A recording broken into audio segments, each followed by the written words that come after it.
Welcome to Contractor Cuts, where we cover the good, the bad, and the ugly of growing a successful contracting company.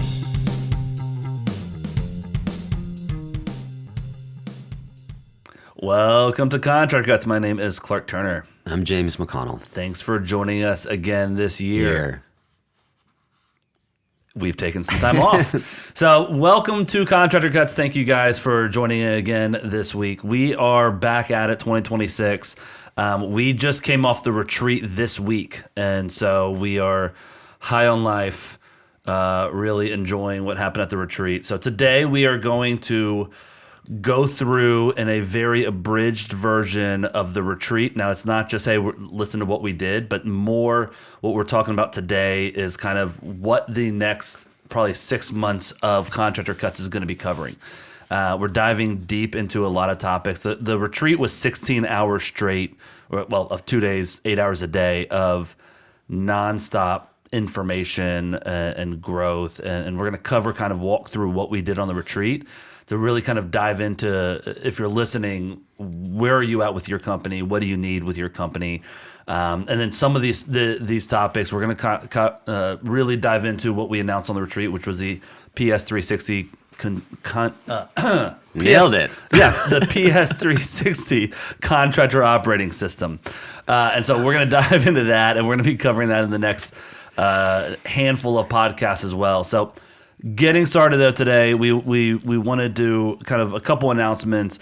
Number one, we've already started planning the 2027 retreat. So if you missed it this year, we've actually now on our website, if you go to contractorcuts.com or prostruct360.com and find Contractor Cuts that way, we are going to have a sign up if you want to get on the waiting list. We're going to have kind of two payment tiers. If you are on the waiting list, we're going to release early fall, late summer, the sign up form for the 2027 retreat. And if you're on it, those that are on that sign up form will be the first in the door, as well as some discounted rates. It's always easier for us to get people to sign up early than late, because then we can plan accordingly. And so we're trying to incentivize that. Yeah. So go to our website, contractorcuts.com, sign up for next year's waiting list. You'll also get some benefit. We're going to do some random stuff throughout the year where we're going to do some one-on-one stuff and some group stuff from that, and send additional information throughout the year. So love to get you on our wait list. Also, more announcements. James McConnell is officially in 2026 coming on as a coach for ProStroke. So he has been part of the team. That's right, baby. He's been part. Yeah, where's the come on, coach? The clapping in the background. He's been part of the team since the beginning. He's helped me create almost everything we do. I've bounced stuff off him. He's been kind of running our lab in terms of testing a lot of the stuff and working this out together. And so this year we've already started bring on some coaching clients for James, and he's coming in full time as a coach with us. So super excited about that. We're also changing how we do coaching. And so new signups and new coaching clients coming in are going to get both James and I, depending on what track you're on and what you're doing and what you're needed. We kind of have two different specialty areas. And so we're going to kind of try and combine that. And it's a really cool new way that we're launching in 2026. So if you're interested in coaching, please go to contractorcuts.com or ProStruct360. Reach out.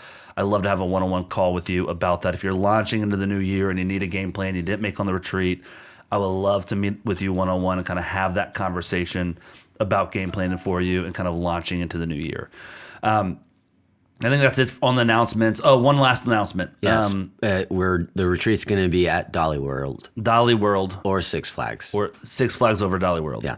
No, it's not going to be there. But we'll announce where it's going to be and kind of what we're doing as we go throughout the year.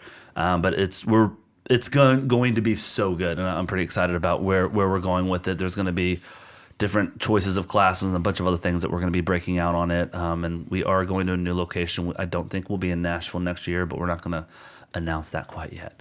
Last announcement. If you did miss the retreat and you're like, man, I really want that content. I wanted to go. I couldn't be there. If you're one of the coaching clients that couldn't be there, we are doing January 30th and 2 Fridays, or in a week from this coming Friday, I am going to do a 4-hour retreat sprint over Zoom. So if you want to be on that, want to sign up for that, if you're in coaching, it's free. It's going to be a couple of dollars if you're not in coaching. But go to contractorcuts.com and sign up for the retreat there. If you sign up, you're going to get one of our 2026 course maps. This is a journal planner for the entire year that we printed up ourselves. And I'll walk you through this. But this is something that you will be able to track everything month in and month out. This is what we use in coaching. Even if you're not coming to coaching, come to the mini retreat, get one of these. We'll ship it out to you if you sign up for the retreat. And really launch into 2026 well. Genuine ostrich leather. Genuine, for sure.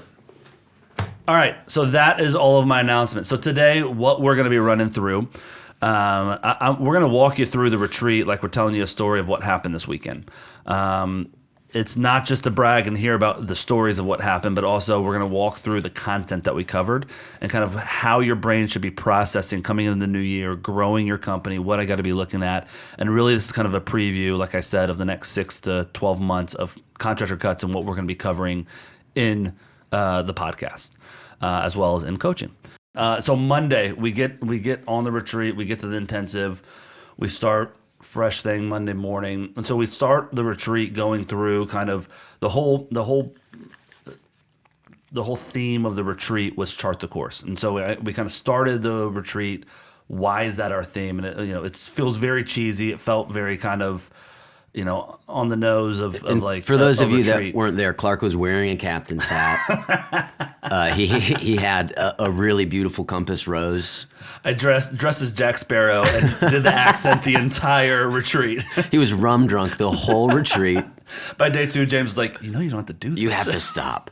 You have to stop. Some of the good content's not landing because everyone's just so uncomfortable. No, this is not true. This is all lies. But the whole chart the course was, we went through it and it was like we're in the harbor, we're trying to get to the new world and start a colony, and it's like you got to get through the fog, you got to have a course chart, and it was more about direction over speed. If you go really fast in growing your company and don't have any direction, you're going to end up further away than where you started. Mm-hmm. And so how do we chart that course? How do we get through the fog? How do we pack and build the right team to be on the boat? How do we go in the right direction? How do we avoid the temptation on the way where we see another island, like, oh, that'd be fun to stop there, but instead we go to the new excuse me. Did you throw up a little? No, I had like a bubble in my throat.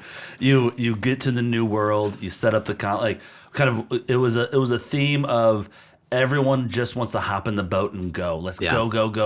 Let's do some marketing and let's pour gas on this fire. And it's almost an affront to the grind culture of Yes. where to find more sources of revenue, where to find, like, how do we increase revenue. It's almost like, no, just slow it down. It's funny when I talk to guys interested in coaching, but I always say, this is the worst sales pitch I can give you, but it's the honest truth. My goal is not to increase your revenue over the next few months. My goal is to lay a foundation for your company. Then in this year, let's do enough work to pay the bills and keep where you're at right now. But I want to really build a foundation of a fire that we can then pour gas on top of. Like, you can't build a gigantic house on a small, unplanned foundation.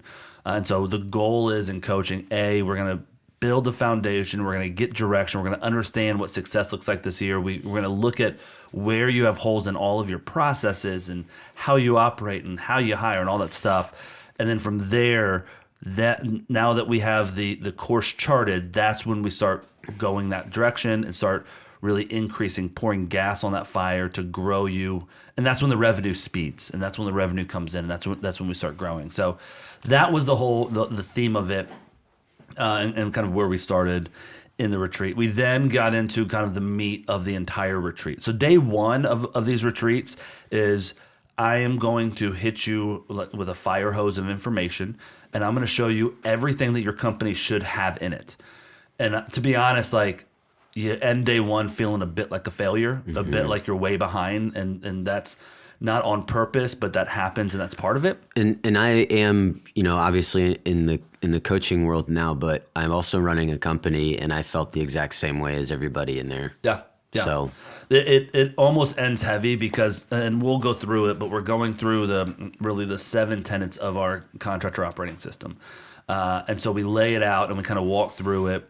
And day one, it's like, oh man, I'm missing that. Oh, I don't do that. Oh, I haven't done that. Oh, and part of this is like, I want to show you why it's not time to hire probably for your company. Let me show you why it's not time to pour $5,000 a month into marketing yet. Let's get this stuff organized, and then let's run it. Like, let's go after this stuff is in place. And the way that the operating system's built is we got to do all of these things, but we have to phase them and we have to grow them. And number one has to be done before number two starts, but then we got to circle back to number one and get kind of phase two on it before phase two of number two starts, if that makes sense. So you need 1A, 2A, 3A before you go to 2B. Yeah. Yes. Or correct. 1B. Correct. So it was kind of laying it out and saying like, this is like 1Z, like this is what you need to have, and this is why we're doing it. And some of the stuff we kind of got into, like, let's write our vision statement, let's do this, and let's look at job descriptions and that sort of thing. We went through it, but also it was more like pinpoint what you're missing, pinpoint what's good. Like, if this is great, like if you're at 8 out of 10, awesome, write that down. Let's put that on the shelf there, and let's go on to the next one and look at where you're at there. Because what we want to do is start rising all of them and getting you, I'm really good at this, but I didn't even think about doing this. And so I need to start there, where other guys are really bad at this, but they didn't, they are really good at the other thing that you're not good at. So they need to focus somewhere else. So being able to lead 50 guys and girls through this to be able to figure out for their company what's the problem and where are the biggest fires that we're going to start with. That was the goal of day one. Like, lay it all out there. Day two, what day two is solving those problems and really kind of organizing how we fight this battle. Where do we start? What's 1? What's 2? What's 3? What's our focus for 2026? What does December 2026 look like? And what are our big 3 focus points on that? And then we take that into the planner and we say, okay, this is what your focus is for this year. Right now, the 3 biggest focuses for quarter one is A, B, and C. So if these are your focus, increasing my product quality, which is how I onboard subs and labor, and how I train them and maintain them and get the best ones and make them, want to work here. And how do we do all that? How do I onboard them right? What paperwork do I need? So we deep dove into that. But maybe that's your number 1 for this year. So we write that down, and that's going to be, all right, in the first quarter, what are we going to do about that? So by the end of the January, what are you going to do? So February, our goal is what? And so we start laying it out, and we're not going to lay out every month right now because we don't know how fast we're going to go and what storms we're going to hit on the journey. But as you're growing, there's mermaids, there's whales. I mean, there's all sorts of dangers. Pirates, yes, krakens. But as you go, that's why we look at it as at the beginning of the quarter, I want to look at the quarterly goal, knowing our annual goal. And then every month, we're going to look at monthly goals, and we set at the beginning of each month. This month, I got all this stuff done last month, or, hey, I was slammed last month. I didn't get to any of it. Cool, so we're going to do that this month. And that's what coaching is. That's what coaching is, an extra set of eyes, assessing that, helping guide that from a non-emotional place. Like, you're running this company, and you get paid if it does well, and so there's some emotions tied to it. But also the coaching is accountability side of like, hey, what's going on? This is the 3rd month in a row you said you're going to do this and you're not doing it. Like, what's happening here? Let's solve this problem to where we make it even more bite-sized pieces, because obviously it's overwhelming for you, or obviously you don't know how to do this. So let's get you some training on it. I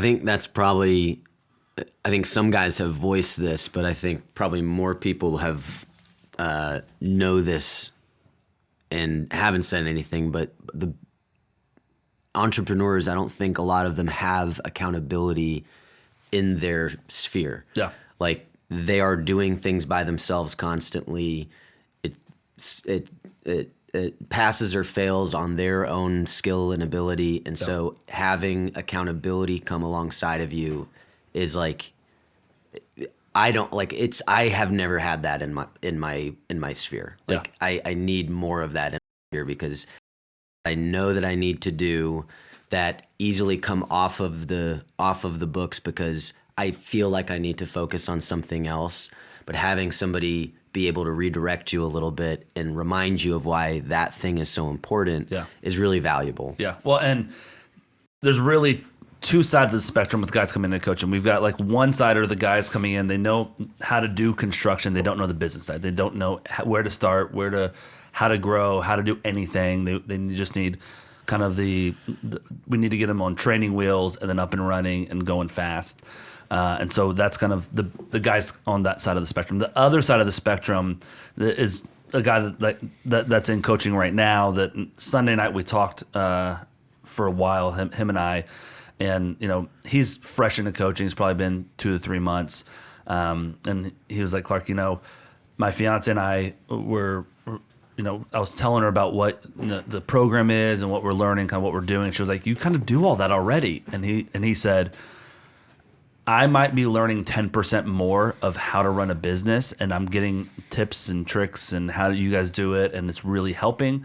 But throw all that away solely for the accountability of get my money's worth. Mm-hmm. It was like solely that I know that there is somebody who's like a business partner to me that's going to show up for me, that we're going to sit down on next Friday and I got to get this done, or I'm going to show up empty-handed, is worth the price and then some, just to have that, because I'm actually getting movement now. After I've been doing this for years and years and years, I've got movement forward. So, there's all sides of the spectrum, and there's still learning everywhere it is. And what this is, and what I love about the coaching is we're not gurus, right? We're not like, sit at my feet and learn from me. It's more. Speak for yourself. I feel like I'm such a guru. That's true. We'll call you Guru James. Thank you. Moving forward, but I'm not a guru, and I've just done this a lot, and we've been doing this for years and years and years, and so we've learned from those mistakes. So even if it's someone who's got a high level of knowledge on the business side, to have a business partner-ish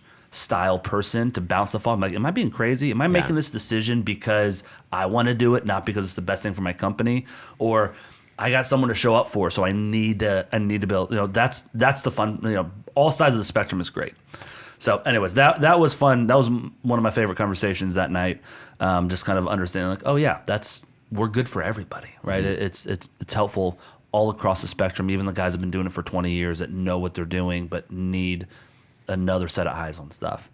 All right, so we get into the retreat. We did the chart the course Monday, and then we get into the operating systems. So the PS360 Contractor operating system has 7 tenets to it. I'm going to cover them real quickly. We're going to dive into these deeply throughout the next number of months. 3 hours. The next 3 hours, the next 16 hours, we're going to cover this retreat. Now, number one, it's vision and structure. You got to start with knowing what you're doing, where you're going, why you're headed that way. You got to understand the structure of the company and understand the structure. One thing we did on day 2 during the breakout for the people, first timers, or new to the retreat, new to ProStruct, and our is I run them through an org chart from one-man show through multi-city. Every single hire, what you have to do when, how you do it. Now, not everyone wants to be multi-city. Not everyone wants to have multiple industries that they're serving, or, we do commercial and residential. We also have a custom home built. Like, we can build that. Or you can build, like us. We're in Atlanta and Austin and Lexington. Like, you can build it any way you want. We customize it. Some guys say, you know what?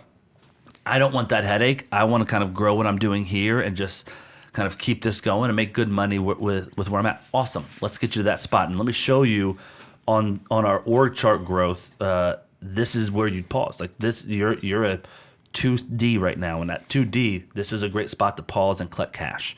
Or let's go to 3E and pause right here and collect cash, right? Like, the whole goal of this is to customize a company around you, but we have to understand the structure of what we're building before we start building it. Mm-hmm. You got to have blueprints before you build a house. You don't just say, well, I know we want a door here, so go ahead and frame up a door. You got to understand the org and the structure of what you're doing and what the goal is. Now, like we said a second ago, that's 1A, right? We are going to circle back as these continue to grow, and 1B is going to look different. Mm-hmm. And so what does that look like? And that's part of the longevity of coaching too, of like, hey, I feel like you've made some decisions this year that are really taking you more light commercial, heavy commercial with this company, and I feel like you're really thriving in that. Why don't we look at your vision and org chart and kind of change your structure a little bit going into year 2? Because let's start doing light and even some heavy commercial, some ground up stuff on the commercial side, because that's really fitting where you're growing to. Well, and back to accountability, that's why it is fun to be an entrepreneur. Or what is fun about that is, and I feel this all the time, like when I'm doing random projects at my house, one of my favorite things to do is not have a map. Yeah.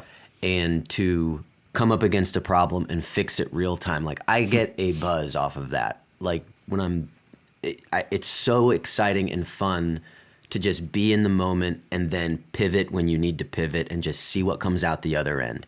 And that is probably how a lot of people get to where they are. Yeah. But then it gets to a point where now you have people dependent on you. When I'm in my garage doing something, there's no stakes on what happens. It's just fun. Yeah. But then you have people dependent on you. You have crews dependent on you. You have employees. You have kids. You have a wife. Like things start to become a little bit cumbersome. And then it's like, well, there's not any fun anymore. And now I have to figure out how to make what's here work. Yep. And so, again, accountability in that and being able to shift in the right directions.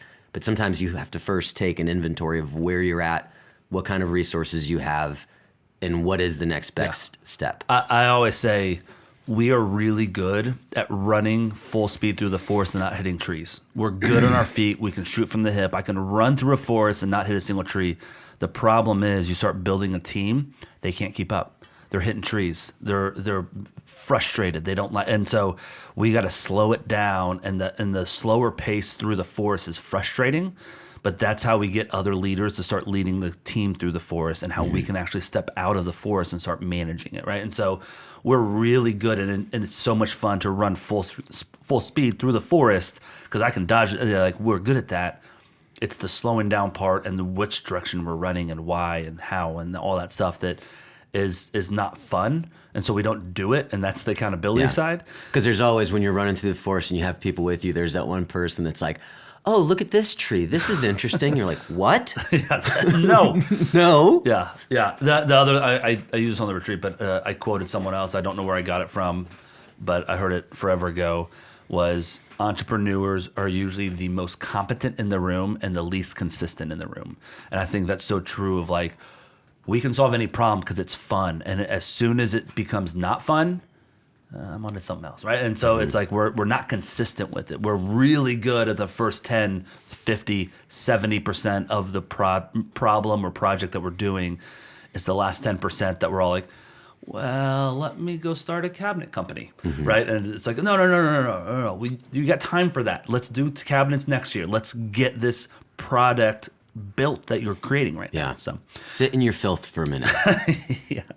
So that's the vision and structure side of understanding where you're going. Number 2 on our contractor operating system is role definition. Now I know where we're going. Next, I need to define my role. I need to understand, if you're a sole entrepreneur, and what we did on the retreat is, I want you to list out the difference between you as an owner and you as an operator. Those are 2 different job roles. You as a project manager is different than you as an owner of a company. Those are 2 sets of skills, and you're probably pretty good at one and maybe kind of good at the other, and you're missing skills on both those. I want you to list out the role definition of each of those roles. Now, if you're in a team, if you've got a partner, if you've got employees, this one is beyond critical. Because I see a lot of partnerships that are like, we just kind of both do everything. I'm kind of more in charge of the crews, and he's kind of more in charge of marketing. And it kind of, usually people call him if we're trying to get a quote, but if I answer, I'll give them the quote. That is 2 brains doing one brain's job. And so how do we start separating out those role definition? And we look back at, number 1, the structure and the vision of where we're going, and start building and saying, hey, James, I know you are currently the office manager, the project manager, the head of construction, the janitor. Like, you're doing everything as a one-man show. Let's start defining what those roles are, so we can start figuring out who we're hiring first and how you're going to support them in that role. Can I say one thing that is really hard about doing that? Yeah, please.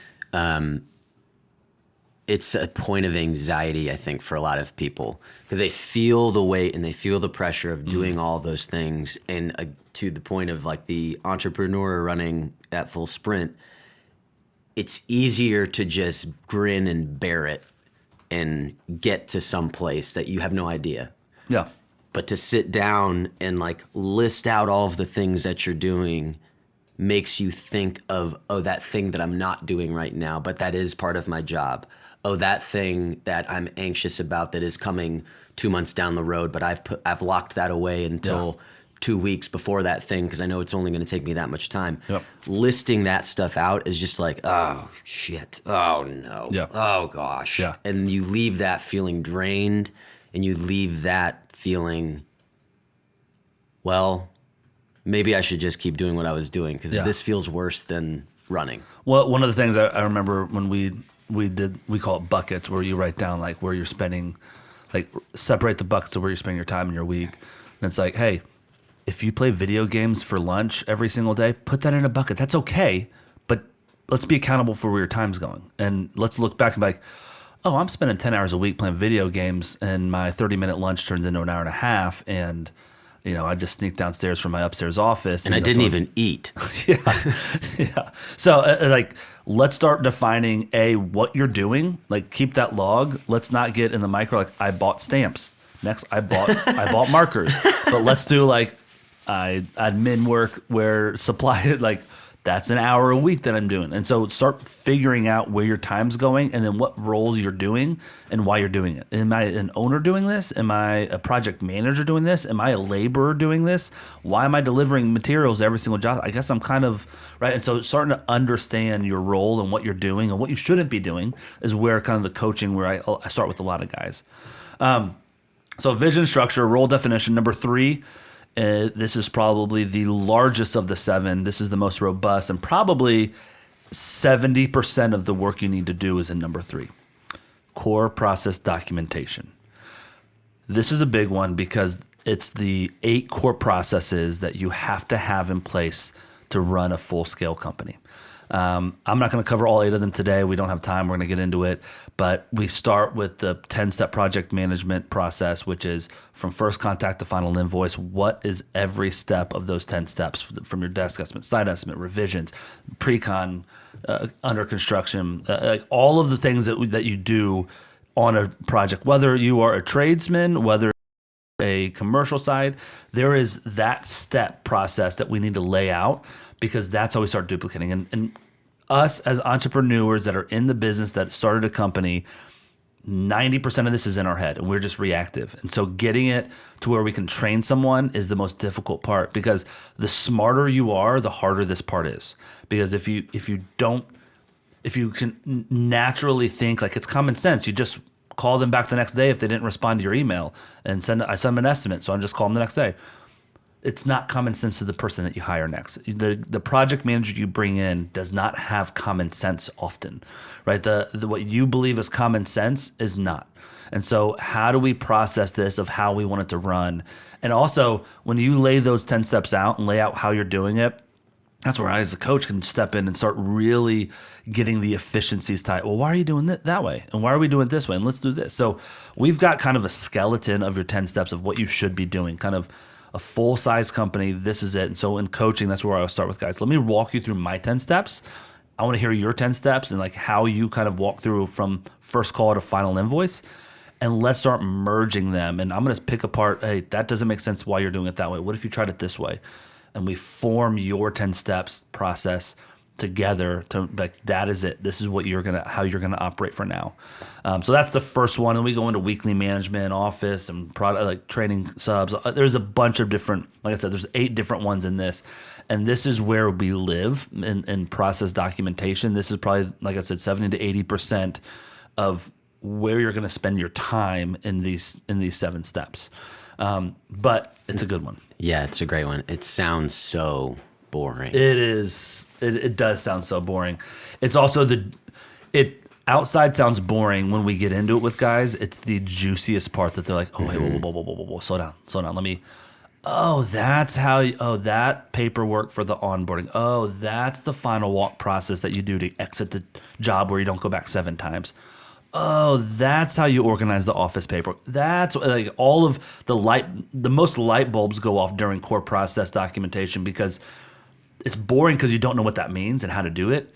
Once we lay out, like, here's how we've done it. Take 100% of what we've done and implement it, or take what we've done and let's rebuild it for your company and your style, right? And so that's the coaching part where we're walking them through that. But it is tedious. I shouldn't say boring. It's tedious. No, it is For most entrepreneurs who are forward progress means I'm doing good, and when I'm not moving forward, I feel like a failure. This is slow it down, and we're going to pause here and build this out. Feels like, well, just pull my fingernails off instead. Like that feels more enjoyable because I'm not getting that forward progress. But once you have some willpower, start defining, and again, the 8 core processes. Hey, don't look at me like that when you say when you have some willpower. Hey, James, when you have some willpower, sitting down, like we're not building 8 processes. The first 2 are level 1, the second 2 are level 2, and the last 4 are level 3. Level 3 is once you're hiring employees. So don't even worry about that. So it's kind of broken down to what you should be doing now. Yeah. And but the temptation is, well, if I'm going to spend time here, let me just build it out because I know where I want to go. Let me just build it out to that. Yep. Well, the problem with that is there's all sorts of things that you specifically would do differently, little tweaks that you would make that it's like it's not worth spending time building it out to this point because you need to feel what it's like being in this spot to know what are the little tweaks that I need to make for me and my company. And the core of it is accountability is like going to the gym. You'd never want to go, and once you actually do it, it feels good. Yeah. Right? And writing down processes is now an accountability system of what you have to follow yourself. And so it's like, well, I need documentation of my job sites. I need photos once a week of everything that's happened when I do my Monday site walks. Great, I can do that. Fast forward 3 months. Bro, you don't have any photos. Well, yeah, I've got them on my phone somewhere. Yeah. That's not, when you hire someone, is that a good answer? And so it's like, this is the process that you have to follow because you're going to train the next guy and you're setting the bar. And however high you set the bar, any employee is going to be at best 90% of that. You can't expect them to have the same view of your company as you have because they are an employee, not an owner. And so if I set my bar low, they're going to be about 90% of that. If I set it up real high to perfection, they're going to be about 90% of that. And my coaching and my being a leader is trying to get that last 10% and trying to keep them hitting that 100. But if you're setting a low bar, delicious. If you're setting a low bar, they're going to have a low bar as well. So that's number 3, the core process definition, the most boring and most important, and actually the most fruitful part of this in reality. All right. Number 4 is marketing and client acquisition. Once we have our roles, our core processes, I want to start figuring out how clients are coming in the front door. And on top of that, quickly with that, kind of alongside of that is number 5, which is our financial metrics. Now, financial metrics are probably the number one thing that will make or break your company. Secondary. After that, the second thing is hires and bad hires, which is number 6. Secondarily, how to say. I'm gonna write next one. I'm gonna write a word down, James. Can you pronounce this for me? No. So the next 3, 4, 5, and 6 are marketing, client acquisition, financial metrics, and a hiring playbook. And those kind of happen a little bit succinctly because my financial metrics are very important because if I'm not making money and not using my dollars to make decisions for my company, I got no company. One of the core process documentation is financial maturity and how to actually what documentation do I need to look at my numbers. And the difference of a core process of financials and the step of financial metrics is the way the metaphor I use is the core process is what an accountant does in a big company. The financial metrics is what the CFO does of the company. I take the numbers from the process and I now implement on decision making. I'm now looking at them weekly and monthly, and I'm reading my reports. Not only reading, but it makes sense to me, and I'm making decisions from those. So the financial metrics comes once I have everything organized for my core processes, and I actually know I can job cost. I can see my material costs on this job, and hey, this job went from 38% down to 29% profitability, and that's the 3rd job in a row we've lost at least 10%, close to 10% of profits. Like, let's look into this. What's going on? Let's dive deep into this. And if we don't have the processes in place first, there's no financial metrics to look at. And so you're making decisions on flawed numbers. So that's why it's separated out. We've got to have the process of how we do financials in place. We got marketing, client acquisition, financial metrics. And the last one, or number 6, it's not the last one, is the hiring playbook. It's it's its own process. What we pulled out of our core process documentation because it is an art of how to hire. And it's who to hire, when to hire, how to hire. These are everything you got to do to hire, from finding the right person to how to interview to how to onboard to how to keep them happy and how to fire them. The whole HR playbook, the hiring playbook from start to finish, you got to have choreographed perfectly, because that is, again, the professionalism that a person is feeling comfortable with saying, yes, I want to work here, versus, hey, welcome, here's your first day. I guess I got to order you a computer and just hop in my truck and just watch what I do, and hopefully you'll start doing it too. Right? Like, that's how most guys hire.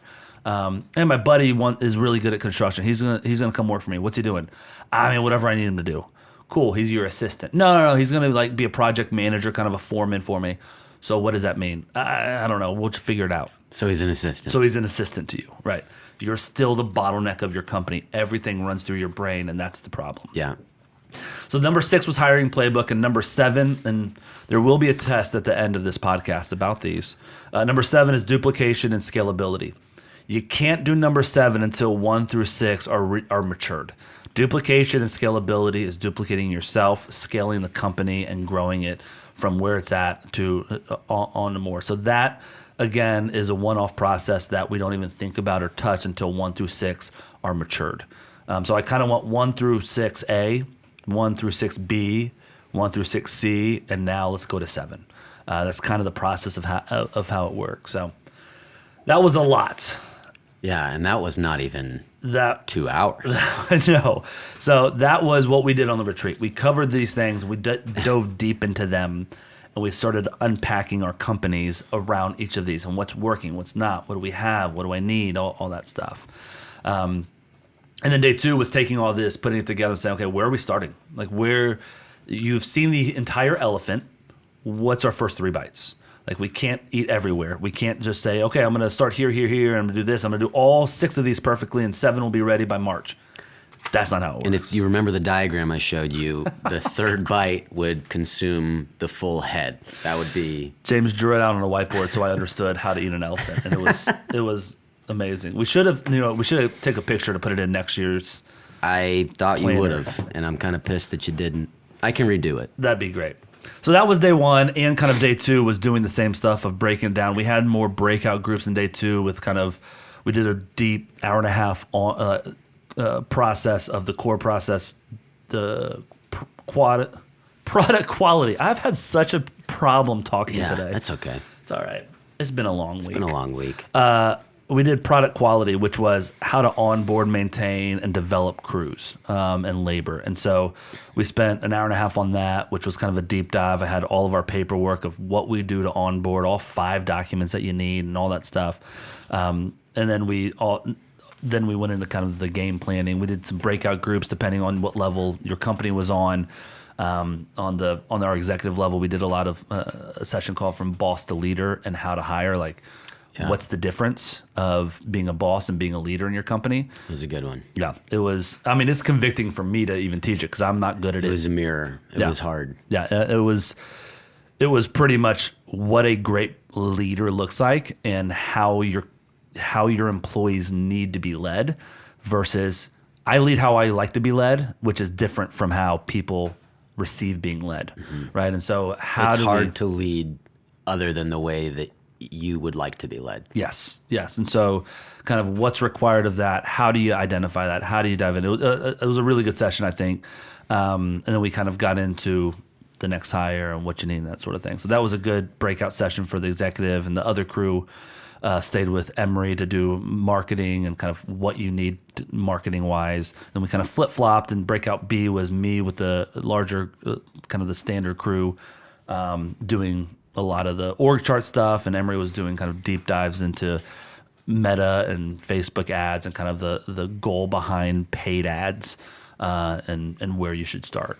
And then we finished out the day 2 with the 2026 planning. It was like 3 hours, and I wish we had 5, but it was really kind of launching into coaching this year. And so we walked through this book, the 2026 course map, and kind of looked at how we're going to plan out the year and how we're going to do this. And now we're kind of landing the plane this coming week with my coaching clients and your coaching clients of this is, okay, so let me see what you got. Let's let's actually lock it in. Let's write it in here in pen and start setting some real life goals for you personally in this company. So that was it. Both nights. I mean, the fun part too is we have a lot of fun in the evenings, right? We do. We do. Night one. We went to a place. We went to barbecue. Yep. But what was there was a music place we went to. Category 10. Category 10. And Category 10. We were about 90% of the people in there was our crew. We had live music. We had some bold individuals that started the dancing, and then everybody eventually got in on it. Most everybody.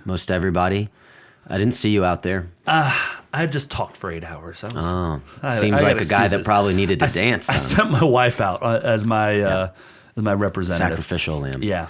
The second night, though, we hit a couple different places. It was a blast. It was a blast. We ended up at a karaoke bar. I think the last group I heard got home at like 4 a.m., 3:45-ish, something like that. So I wasn't in that group.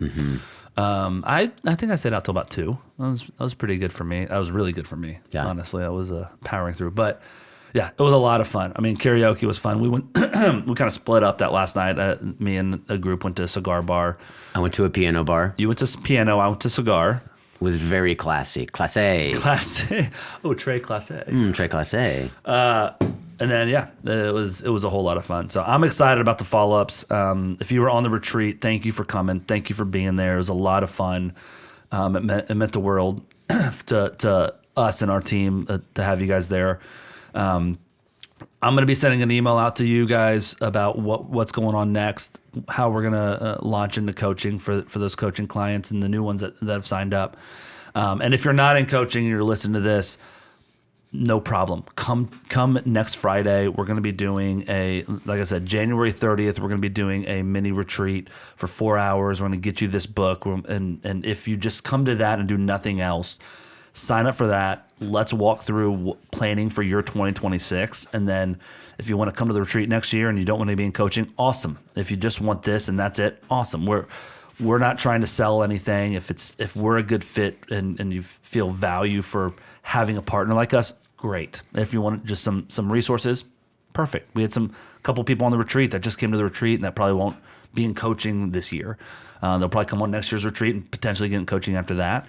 But for us, it's kind of, we want to meet you where you're at. We look at you holistically as a company of where are you going, like long-term relationship with you. We're not trying to push coaching on anybody. So please come January 30th. We'd love to see you in that meeting or in that mini retreat for 4 hours that Friday morning. So, well, James, thanks for everything you've done on the retreat. Clark, thank you for everything you've done on the retreat. Yeah, well. Captain, my captain. Yeah. Thanks for listening, guys. We'll see you guys next week. Bye. Bye. Got too serious.